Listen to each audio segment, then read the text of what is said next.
Welcome to Grimefest Digital. Man, is it Grimefest the radio show? Is it Grimefest news and politics with this COVID-19 taking over the globe? Man, come on now. Or is it Grimefest the music? Because you know what that's about.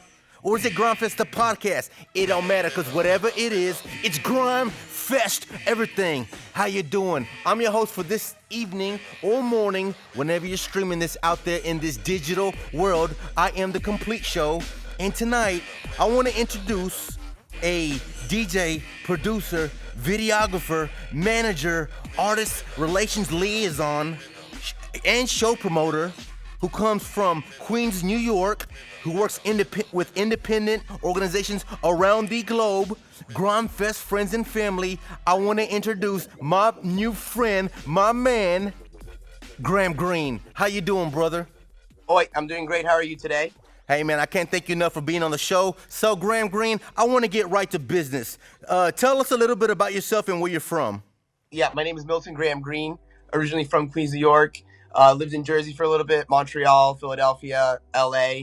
And I've been creating content for the underground riddim and dubstep scene since 2015. I was one of the first people to start doing video work within the underground scene. And from there, kind of like inspired a lot of other videographers to kind of do their thing. Not only that, I also incorporated DJing into my brand, where I would collect the best songs from around the world, from all different aspiring artists, and try my best to play them at big shows around the world to help promote them.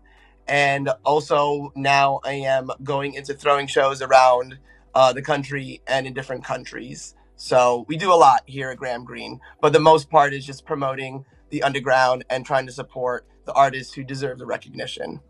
Is there a certain place you call home? That would be Montreal. That place is where I started off. They give me the most support, and they have loved me since 2015. So whenever I go there, it's always a good time. So that's where I call home, but it's not actually my home.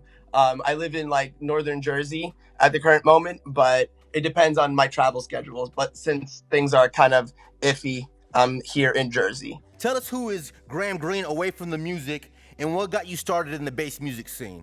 Yeah, that's a very good question. I think my life has always been comprised of music. Like, my mom always has played music since I was young, and grew up, like, you know, my mom is from Panama, my dad's from Ecuador, so we listened to a lot of like Hispanic, like merengue, salsa, all this stuff. So it really like bred me to like just collect music as I was growing up. Outside of music, I was thinking about this, and I don't really know. I like to hike and chill with my friends and, just go and explore stuff. But for the most part, it's usually always about music, either like creating the content about the music or, just DJing or just, I don't know. But for the most part, I like to watch TV shows. But music is my main thing, for like 100%. Okay, so for our Grimefest friends and family tuning in, go ahead and shout out all your social media outlets.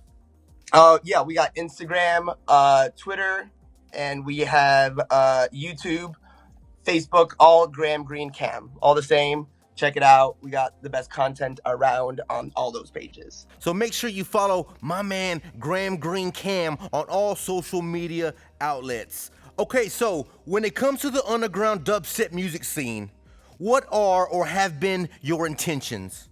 My intentions have always been since the beginning to show people about the genre and the music since 2008 when I found out about it. And my friends have always known me for like listening to this kind of weird music, and I've always been pushing it. And once I started having the opportunities to do it in a bigger light where I can create content with my videos and, create mixes and do as much as possible to push the scene, it's just all of it about that. Honestly, I've invested all of my money into it. I've sold a lot of things to stay afloat. I was homeless for a little bit, and it has only made me stronger, and it got me to this point now. And if I were in it for the money, I think I would have stopped a long time ago. So it's just like trying to push the music. So we're talking about your intentions. So have they changed over time with the evolution of music and technology? Oh, yes, 100%. I mean, when I started off doing the videos in 2015, I was kind of the only one creating this kind of content, the live raw footage. And now that videos are so essential to social media, which is like the main reason people go on to social media, the playing field is completely different. Where there's so many different content creators, with so many different perspectives and whatnot. So it gives everyone a bigger opportunity to go and chase what they want, which is great. Because when I started off, it was very few people doing what I was doing. When I hear the word content creation, to me it's just like this beautiful violin, because there's so much different flavors. There's so many ways to tell a story. There's so many ways to display a message. There's so much ways to sell a brand from wherever you're at in the world. So how would you say, with your content creation expertise, how do you think you've used that for the bass music community? Well, thank you for the compliment of expertise. I think it was just a lot of trial and error, but the expertise comes from pretty much like seeing into the future, in a sense, trying to be creative and unique. And I think that's what really has helped me kind of get to the point where I am now, where I kind of think outside the box, where a lot of people wouldn't go the route that I would have. But I did. And that kind of proved successful for me.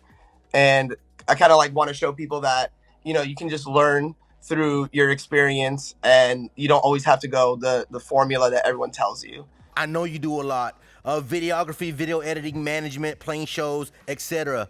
What came first? So the first thing that came about was definitely the DJing. I started off in 2011. My father bought me a little controller, and from there I would just like, mix whatever music I had on my computer for my friends. It was never anything too crazy. And the videos didn't come until 2015, and I didn't start playing shows until 2016. And then I started throwing shows just recently this year. So it's all, progress over time. But yeah, DJing first. What are your ultimate goals looking into the future in the music industry? Playing in different countries, for sure, where I played in Australia in 2018, which was a great experience. Another one would be playing in Europe, where I played in Paris last summer. And also, there's a festival in Canada called Valhalla Sound Circus, and I played it 3 times in a row.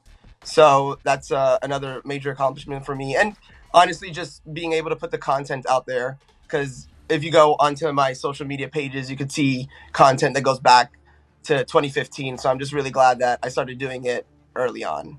Okay, so let's talk about Grimefest, the brand, the music, the trademark. How involved has GramGreene been with the Grimefest family? I think me and the Grimefest family have had a beautiful relationship since 2017. I was brought out there by one of my friends, Jack Rampage, who helped bring me there to do some video work. And I met the people from Grimefest, and they really believed in what I was doing back in 2017 when this was still just starting off.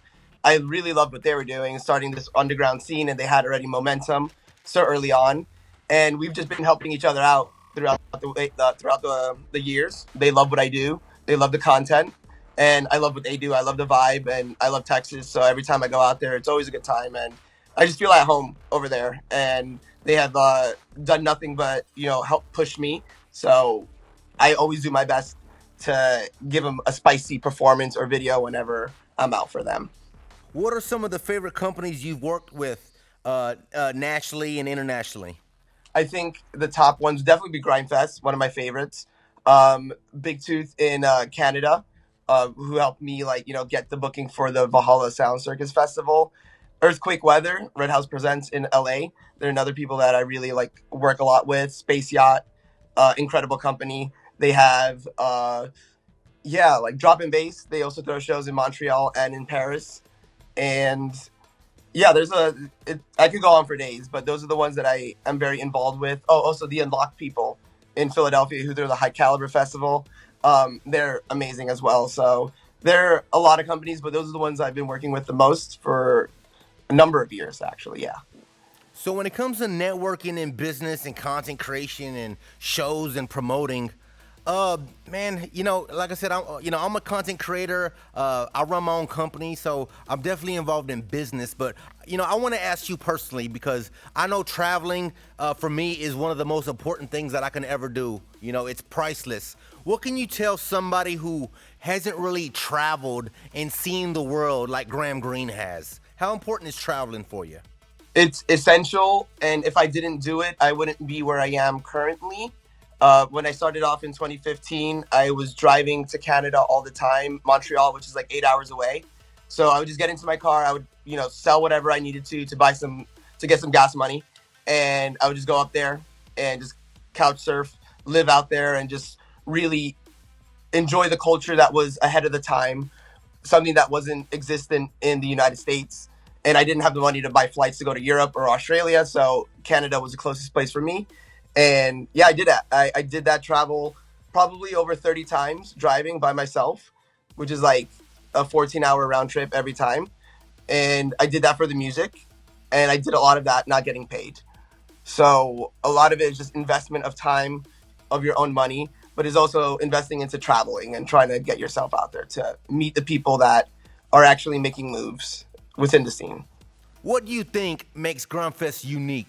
I think it's just the vibe that Grimefest has curated throughout the years, where they're always about not only promoting the local scene that they have, which is essential for like promotion companies within a city or a state. They also help promote the up and coming artists that eventually do become huge artists. And there are so many Grimefest in the past that had like sudden death, Al Ross, Yaks, who are huge nowadays, who play all these different festivals and whatnot, and people were able to see them at Green Elephant, a capacity venue of like 300-400 cap, right? And it's such an intimate vibe that the people who went there, they know what it's about. And Grimefest continuously, they grow bigger and bigger with their shows. And the last one I played was on my birthday last year, and it was sold out. It was one of the most ridiculous shows I've ever been to, and it's just the vibe. People just go to Grimefest because they know it's going to be a good time, and that's what I love about them. So, what was the first Grimefest show you can remember? The first Grimefest show I was at, it was in August of 2017. It was Yaks, Al Ross, Sudden Death, Rampage, Snuko, and it was one of the craziest nights ever. Also, the homie Neonics was there.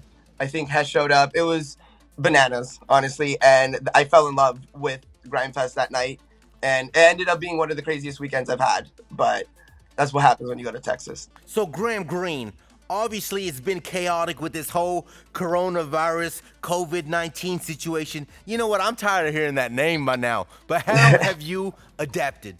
It's been a crazy time, honestly. A lot of the plans that I set out for the summer and the early fall kind of are up in the air.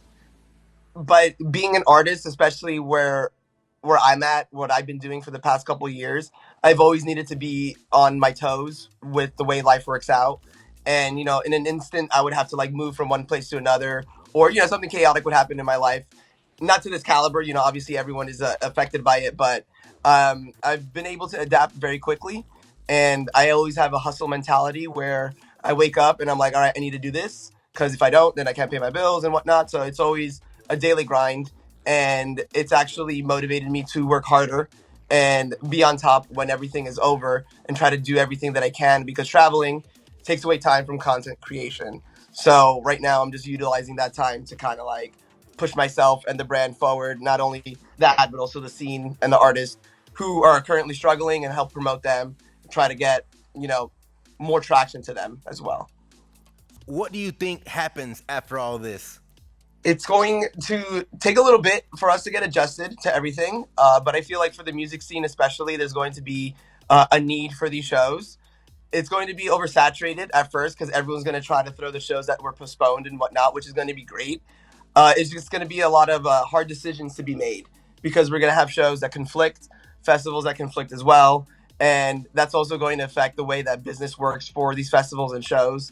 And we also have to keep in mind that our lifestyles need to kind of change to prevent something like this from happening again.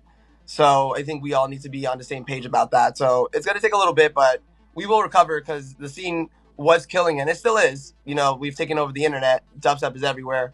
Especially the underground rhythm scene has really been utilizing the live streams and whatnot. So we're still here. It's just that we need to get better together and, work for the future. As far as the GramGreene brand, what are you working on in the future? For the future, we're going to be throwing more shows for sure. I threw my first show in Montreal, and it went really well, sold out. and everyone had a great time. I had a great time as well, so that was a good sign for me. I'm going to be doing that more throughout the US, definitely more in Canada, try to branch out into other countries once I'm more comfortable. Definitely looking into starting a record label where I collect. I already have so many songs that are amazing from artists that need more recognition. So I'm trying to get that underway. A lot more live streaming, one-on-one sessions with my fans, merchandise and whatnot, and yeah, just try to push as much as possible. It's more about getting the music out there and pushing to others, and I think that's what the brand has been about for all this time. So that's pretty much the plan. Where do you see the bass music scene 2 years from now? I mean, I like to compare what's happening with the dubstep scene to the house and techno scene, which has been around for decades, which has the same trajectory where it started off underground. People didn't like it. It got so much, there's so many obstacles in the way for it to flourish. But eventually people started catching on. And now it's, one of the most popular genres and whatnot. They're all over the world. And I see that with dubstep, and slowly but surely the underground scene, whatever subgenre it may be, like rhythm or trench or whatever, it is coming to light. And I think in 2 years' time, the music is going to be a lot further, not only because of the people pushing it, but also because the content that's going to be available online. Audience, if you're barely tuning in, we are speaking with GramGreene from Queens, New York. He's a DJ, producer, videographer, manager, artist relation liaison, show promoter. He works independently with different organizations around the globe. He's a content creator. He's a promoter. This guy is everywhere. So, you started off in 2015. Did you see yourself at the same position when you started? I didn't know where I was going to end up or where the goal was. I just had one, idea was just pretty much try to get as much content as possible and try to do it before it starts reaching, the mainstream light, or like I guess more people would find out about it, because that's why I really enjoyed the underground feel of it. Um, but where the brand is now and the effect that it has with the industry, it's kind of a lot. It is overwhelming at times, but it just keeps me motivated to keep pushing the brand more. I never thought I would get to this point where I am now, but I'm very blessed and grateful for the opportunities that people support me, and the artists who also support me as well.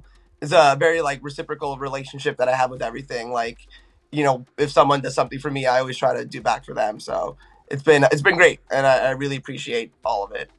Okay, so in the business world, I got this term called the 3 a.m., 4 a.m., 5 a.m., 6 a.m. grind guy. You are that guy. So obviously, when you're involved in everything, do you see yourself continuing to be that involved going forward? Now that you've learned so much more, I like to work smart. We like to work hard, but we like to work smart. Do you see yourself being more involved, GramGreene? I am going to be definitely more involved, but I think I'm going to be stepping back into the background of logistical side of everything. And the end goal is to implement the underground feel and sound to these festivals and big shows around the world. And by doing that, I need to start working more in the background of these shows and whatnot. So that's kind of what I want to do. I definitely would have to be more involved, but in a different aspect. But I feel like I'm on this grind, this routine that I do that I'm very comfortable with, and I'm ready to like take on more projects. So even though that may be happening, I'm still going to be pushing out the content that I currently have. Talked about all these different shows you've gotten to play across the United States. Can you give our fans a quick summary of what goes on behind the scenes from an artist's point of view, from the moment you're booked to the moment you're on stage playing that set to heading back home and everything that happens in between? It's your point of view. Let's go. It's hard to find any sleep, because if I do fall asleep, my flights are usually very early, because I try to get my flights affordable, and they usually start early in the morning. So I don't sleep the night before. Get in super early to whatever city I'm at. And at this point, I have the luxury of having so many different friends around the country where I can just hit them up and be like, hey, I'm in town. And then I chill with them till the show happens. So it's really just like a lot of just waiting around, meeting up with people from my circle, and getting to the show, meeting with the fans, because that's another important thing that I do. I always try to go into the crowd, try to meet up with everyone. And once I'm playing, that's usually when it's the most, I guess, calm for me. because I just really get into my zone when I'm playing. So it's just everything is just tunes out, and I just get into it, and it's a lot of fun. And then usually I have to head back to the airport right after my set because the next flight I have is usually in the morning, and then I get home and rest for a little bit, continue again. So it's another grind traveling, and people don't take that into account when they start doing this, but it's part of the job. It's part of the job. Those who make the moves make the decisions. Yes. All Yes, right, so I'm having indeed. fun now. So, tell me a little bit about your network. Do you work alone? Do you work with a team? I mean, tell me about your inner circle. Um, so I work with everyone. That's the thing. Like working independently is great because I call the shots, and if anyone that I want to work with, I can like reach out. And luckily, I've been lucky to try out a lot of new things with different people, and it's been great. Yeah, so that's the main thing. Yeah. I'm gonna go ahead and just like anybody else who's listening to the show right now, I'm gonna go ahead and find GramGreene Cam on Instagram and follow. So I just followed GramGreene Cam. You should see my IG. It's Complete Show DFW. That's not an IG plug down the way. Just like my man over here. We networking over here. So how's traveling to a new city by yourself, through the airports, the hotels, hanging out before the show, in the green room, meeting the people that booked you for the first time? How's going through this experience by yourself? Something that when before I started off, I definitely didn't think I would be doing because I never really traveled alone or like just meeting up with strangers in general. But I think social media has really like, helped us be able to get to know people before we actually meet them. Um, I've traveled everywhere by myself, so I've been to different continents. I've been to different countries, different cities, and it's always a very interesting experience. And I always enjoy it a lot.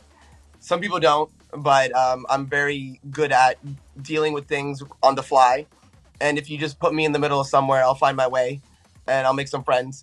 So that's usually the vibe. Meeting up with the promoters, it's always usually a great time because they respect the brand and they know what my pretty much my goal is. And if they pretty much are booking me for a show, then I understand that it's a reciprocal kind of thing. Like I want to work with them, they want to work with me. We're gonna have a great night.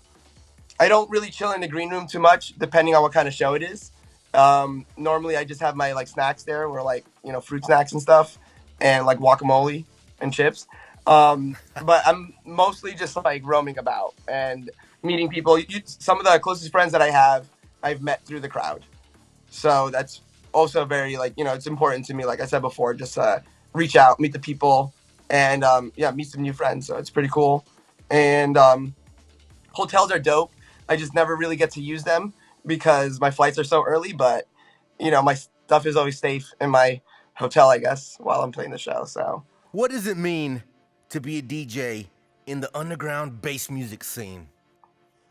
it's a weird world, honestly, for DJs in the underground and bass music scene because there's this notion where most people who play shows or DJ are producers, and a lot of people do look down to people who are just DJs, which is something that was a big obstacle for me when I started off.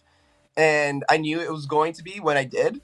But my, I guess, way around it was to provide content that no one else was and kind of be unique in the way that I market myself other than others, which definitely paid off for me and kind of like helped me gain the respect that I needed.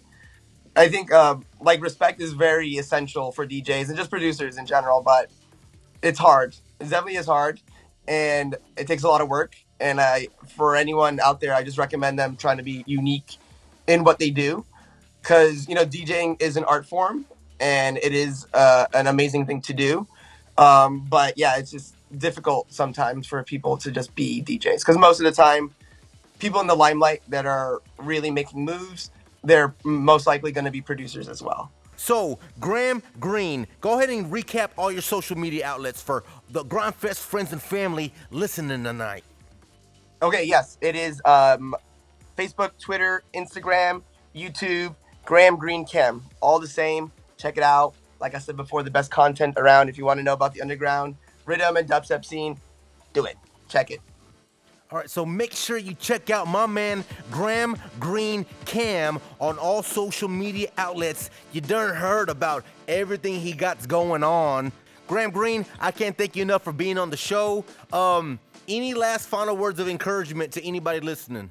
The biggest thing that I have to tell anyone is that if it's easy, it's probably not worth it.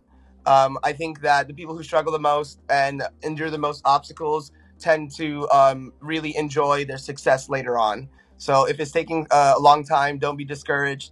Keep putting the grind into it. Keep putting yourself out there, and don't let any rejections or no's really hold you back. Just use that as a motivator to do better, and just stay humble and genuine to yourself and others, and you should be good. So, Milton, GramGreene, Complete Show DFW. Hey, man, I can't thank you enough for joining us on this episode of Grimefest Digital with GramGreene Cam. Everybody's going to go follow my man on all social media outlets. So, go ahead and wrap us up and take us out of here. Yeah, so thanks, guys, for chilling with me. And I really appreciate you guys always. And thank you to the Grimefest family. And we got a lot planned for the future, so keep it locked. And once this Corona COVID-19 stuff is over, I'll see you guys at another Grimefest show very soon. Okay, so wherever you're streaming out there in this digital world, I am The Complete Show, and I want to thank you for tuning in with the Grimefest family. It's Grimefest Digital. It's Grimefest everything. GramGreene, we'll see you soon. And, hey, I wish you the best of luck, brother. You too. Thank you. Cheers. Peace.